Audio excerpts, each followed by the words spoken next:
Live from our 7 Tasmania studios, your nightly news with Louise Huber begins now. Good evening. Finance Minister Nick Street has announced his resignation from Cabinet, citing struggles with mental health. The departure causing a serious dilemma for the Premier in what's already been a tumultuous week, losing 2 senior figures in just days.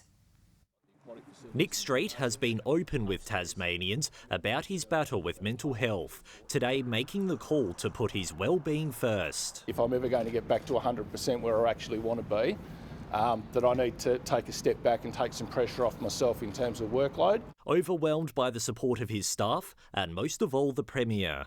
No, I don't want to get emotional, but all of my colleagues have been really supportive. Jeremy, I consider more than a colleague. I consider Jeremy a friend now and a friend for life. If there's one silver lining to today's announcement is that Nick will remain in Parliament.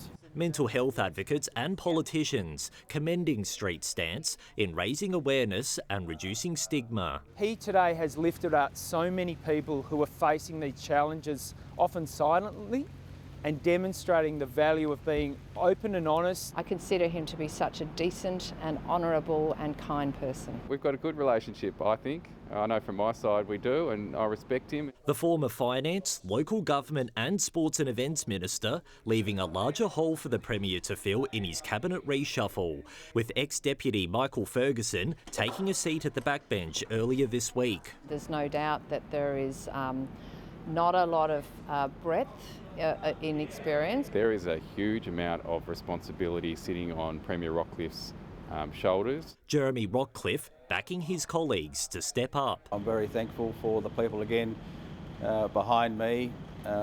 We get on with the job. The government's New Look ministry will be announced on Sunday. Anthony Dodd, 7 Tasmania News. Meanwhile, the Federal Education Minister has made a stop in Launceston, promoting a 15% pay rise for early childcare workers, approved in August. To, be able to provide more for my children, get a, house loan and all that sort of stuff. That's what my aim is. This isn't babysitting. It's not childcare. It's early education.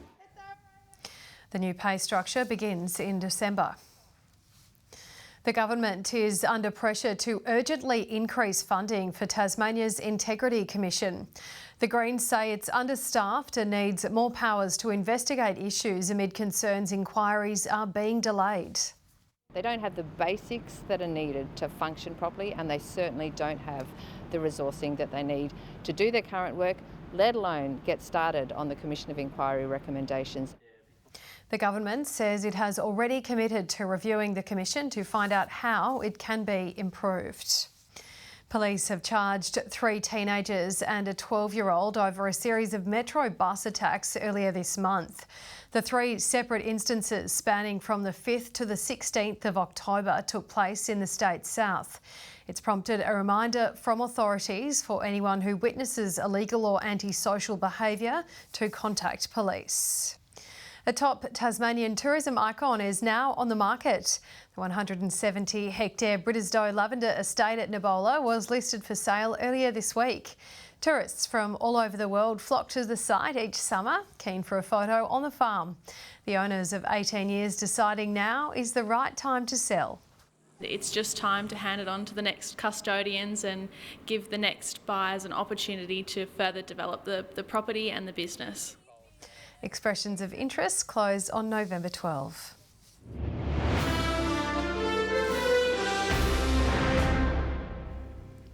Concept plans for a new $90 million mental health precinct to be built in Launceston next to the LGH have been unveiled by the state government. The Health Minister hosting a roundtable to discuss the facility, which is expected to be completed by 2027. So 35 beds all up, 5 short stay and 30 acute care support, but there will be recovery college and education and support for those that need it. It's also going to enable the great staff that we have who are passionate about the work that they do to work in a much more therapeutic environment and to continue to do that work with the most unwell people. Construction should begin in mid-2025. The gruelling impact of trying to get a diagnosis and treatment for ADHD has been laid bare in a parliamentary inquiry. Tasmania is the first state to conduct such an investigation, with teachers, clinicians and government leaders calling for immediate change. The Liberal member behind an inquiry into ADHD support and treatment, today speaking about the difficulties he faced when first getting a diagnosis. The system as it exists is configured such to be as difficult as possible, specifically to somebody with the symptoms of undiagnosed or untreated ADHD. The inquiry hearing Tasmanian children and families are waiting up to 18 months to access the public paediatric service for an assessment. For the 6 to 12-year-olds, the rate of prescribing for ADHD medications in Tasmania was the highest in Australia. More support for teachers in the classroom, a key demand. Educators often bound by under-resourcing, unable to give children living with the disorder the attention they need. And actually having case examples from students and teachers working teams, like a year group, so it's the grade 3 teachers getting together and working on solutions, applying the principles, so they're actually developing the skills. But getting appropriate medication and care as an adult can be just as difficult. The Health Minister hoping that amending the Poisons Act will ease some pressure, given it would allow certain prescriptions from interstate to be filled in Tasmania. Including the psychostimulants commonly used to treat ADHD.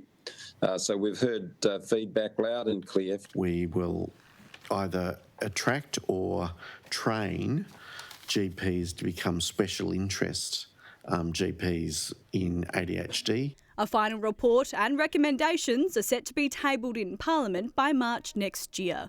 Ruby Cairns, 7 Tasmania News. Tasmania's F1 in schools teams have pushed ahead with a technology showcase despite a major setback earlier in the year. Despite not having a national competition to move on to, bragging rights were still on the line to find out who had the fastest miniature race car. Setting up a photo finish.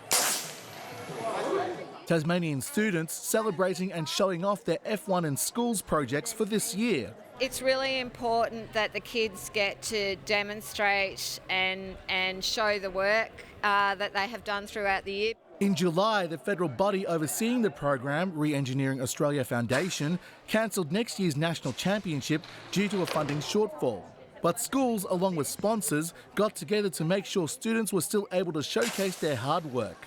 None of us have done F1 before, so it's our first year, but we've learnt a lot, so it's really fun. It's a really good opportunity, and my role is probably the most enjoyable for me, as I get to work with a lot of technology, and that's kind of what I like. The main premise, equipping students with STEM skills such as engineering, coding and computer-aided design, while also developing interpersonal skills like public speaking and teamwork.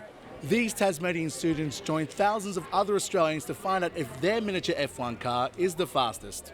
Norwood Primary School has been competing here for a few years now, and each year we just keep getting better and better. You'd get to do it on a computer and make it. It's really fun. Driving these school students to future success. Mark Zita, 7 Tasmania News. The University of Tasmania's Launceston campus is now complete with the opening of the final stage of the Inveresk development. The new building will soon house the next generation of scientists and health workers. Known as The Shed, the largest building of UTAS's new campus was officially opened by both the federal and state education ministers. Designed by architect John Wardle, the final segment in the Inveresk design brings to completion a decade of planning and collaboration between the university and 3 levels of government. That's how you get things done, by working together, Labor and Liberal working together, and we're a classic example of that. And we work together to build a better community. Built by Fairbrother, the $97 million shed will house 160 staff and 1,600 students across health and science, and allows more students from the north to enjoy equal access to a university education that other states take for granted. This is about People being able to stay in northern Tasmania, in our city, in their community, to be near the community that supports them, to stay with the families that supports them. This is about choice. Enabling those to enhance their job prospects. Today, more and more people need to be able to access a bachelor's degree or diploma or higher in order to get the jobs that are available. In Tasmania, there's a 40% gap between the jobs that need those skills and the number of people who've actually got qualifications for them. The shed's low carbon footprint setting nation-leading benchmarks. Melinda Ogden, 7 Tasmania News. Entries have just opened for Tasmanians keen to lace up their sneakers for the 42nd Cadbury Marathon. The main race will start and finish at the Claremont factory, with shorter challenges also on offer. Competitors won't just be running for marathon bragging rights. The event also raises funds for the Royal Hobart Hospital Research Foundation.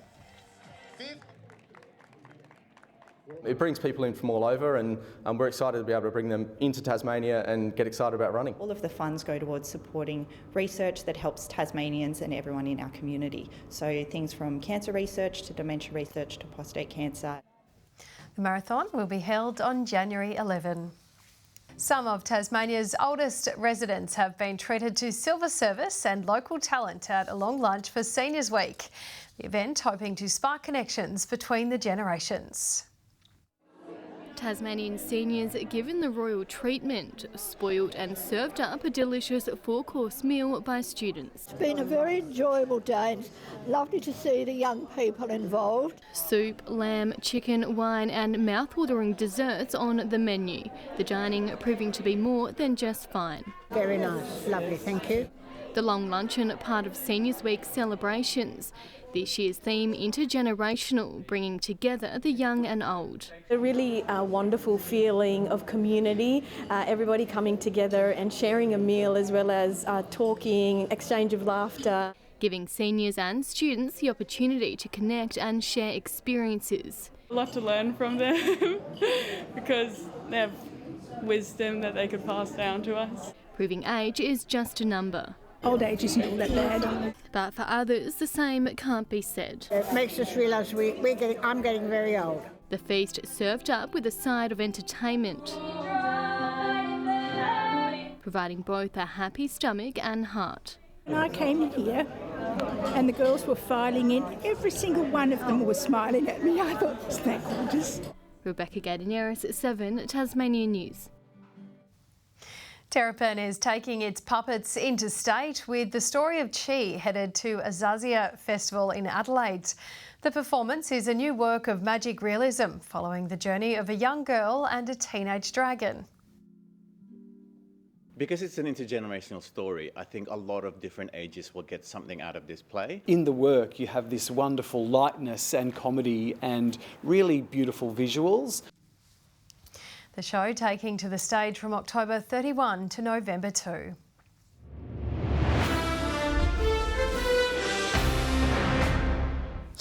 And with only 2 wins in 5 games so far this season, the Jack Jumpers are hoping to get back on the winners list tonight as they prepare to take on the Sydney Kings at Launceston's Silverdome.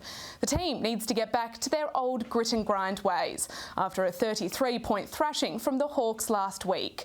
Sydney's Xavier Cooks will add another milestone to his collection, notching up his 100th NBL game. Tip-off is at 7:30. Good evening. Hobart and Devonport 16 today, 17 in Launceston and 15 in Burnie. 19 recorded on King Island, Flinders Island 18, 16 at Smithton, St Helens, Maria Island and Strawn, 15 at Low Head, Grove and Friendly Beaches and 12 in Lyweni. Thick high-level cloud extended from the north covered the entire state today, bringing showers. The highest rainfall was 29 millimetres recorded at Lake Mackenzie. Now that cloud band is seen here across Tasmania, extending north over eastern Victoria and New South Wales. Tomorrow high over the Bight extends a ridge to the west of Tasmania. South to southwesterly winds 20 to 30 knots about northern, eastern and southeastern waters. Winds about the east reaching upward of 35 knots offshore. West to southwesterly swells at 1.5 metres. There's a gale warning tomorrow for waters between St Helens Point around to Tasman Island. We have a strong wind warning for waters stretching from Sandy Cape to St Helens Point, extending to the southeast, and also for some inshore waters and inland lakes. Now with that comes a minor flood warning for the North Esk River and a warning to sheep graziers in the northwest. A partly cloudy day in Hobart, 20 tomorrow, a shower or two in Medina, 16, partly cloudy in Oatlands, 18. 25 in Launceston, fine in Devonport, 22, 15 and partly cloudy in Lyowini. Some grey skies on the way for Burnie, 19, 15 and a couple of showers in Strawn, 15. Possible showers and windy conditions for Marrawall, 15 also. Fine and sunny in St Helens, 22, cloud will clear in Swansea, 21, 19 and partially grey skies in Alford. Sunday, patchy morning fog at first, followed by light morning showers about the west. More foggy conditions for Monday, but mostly fine elsewhere. Tuesday, cloudy about the north. It will be fine until showers develop about the west in the afternoon, with light showers extending to the southeast later. And here's what's happening across the country tomorrow. A shower or two in Sydney, 26, easing showers in Melbourne, 18, fine in Broome with a lovely 33 degrees there. Cloudy conditions across the state this evening. Hobart 15, 16 in Launceston and 14 in Devonport. That's all from me, Lou. Have a lovely weekend. Thank you very much for that, Kaya. You as well. That's all your news for now. I will be back later on with updates. Until then, stay safe. Thanks for joining us. Good night.